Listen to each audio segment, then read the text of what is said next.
Reverse single crochet થઈ ગયું। હવે ફરીથી यहाँ એને 1 2 3 અને 4th સ્પેસમાં સ્લિપ કરશું। 3 ચેન લેશું અને બીજું પેટલ સ્ટાર્ટ કરશું।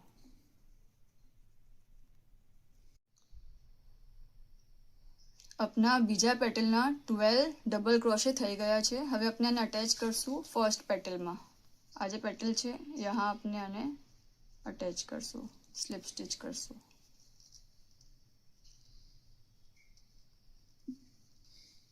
એક ચેન લેશું અને આ પૂરી લાઈનમાં ફરીથી રિવર્સ સિંગલ ક્રોશે કરશું।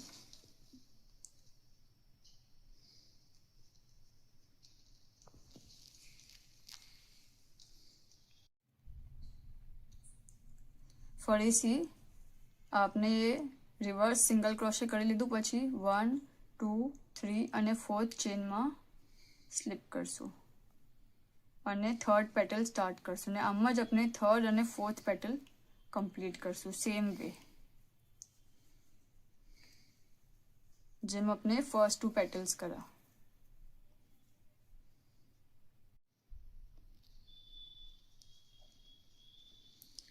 આ આપનું ફોર્થ પેટલ થઈ ગયું છે બીજા રાઉન્ડનું। જો 1 2 3 અને આ ફોર્થ અને હવે આને જ્યાંથી સ્ટાર્ટ કરેલું વહાં જ લાસ્ટમાં અટેચ કરીને એન્ડ કરશું।